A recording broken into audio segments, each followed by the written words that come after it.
सारे लोग हमसे भी पूछते हैं, दीदी आप कहते हैं कि संतों का सम्मान करना चाहिए, लेकिन कलयुग में तो संत के चोले में इतने सारे ढोंगी पाखंडी घूम रहे हैं, हम कैसे जाने कि कौन संत है और कौन असंत है। मेरे भाई बहनों, कौवा चाहे कितना भी हंस की चाल चल ले, लेकिन वो हंस की बराबरी नहीं कर सकता। सच्चे संतों की होड़ नहीं हो सकती। पर हम कैसे जाने कि कौन सच्चे संत?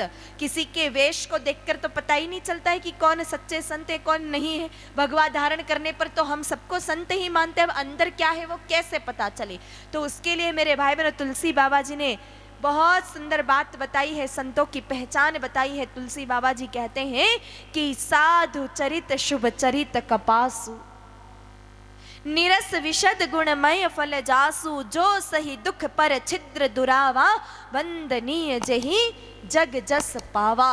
यानी जिसका चरित्र कपास की तरह निर्मल होता है वही सच्चे संत होते हैं। कपास का पौधा आपने कभी देखा है क्या? जानते हो ना कपास को? कपास का जितना चरित्र निर्मल है उतना निर्मल और चरित्र किसी का नहीं हो सकता। क्यों मेरे भाई बहनों? क्योंकि कपास के बीज को अपन रोपते हैं, उसके बाद वो बड़ा होता है, पौधा बनता है।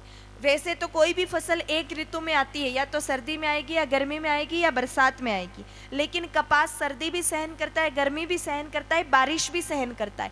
त्रितापों को सहन किया, उसके बाद वो जब पूरा बड़ा हो गया पौधा, फिर उसमें फूल लगते हैं। अब वो फूल कोई काम नहीं आते, ना तो भगवान को चढ़ाने काम आते हैं और न घर की सजावट के काम आते हैं।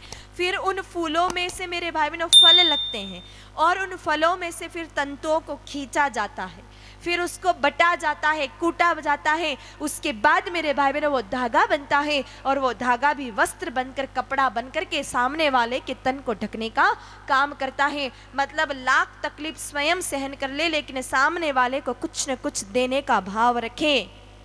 मेरे भाई बहनों, वो है कपास। तो उसी तरह अगर लाख तकलीफ स्वयं सहन करके समाज को कुछ न कुछ देने का भाव रखें, वही सच्चे संत होते हैं। जो हमेशा सामने वाले को कुछ न कुछ देने का भाव रखें, वो सच्चे संत होते हैं। और जो हमेशा लेने ही लेने का भाव रखें, वो किसी सूरत में संत हो ही नहीं सकते।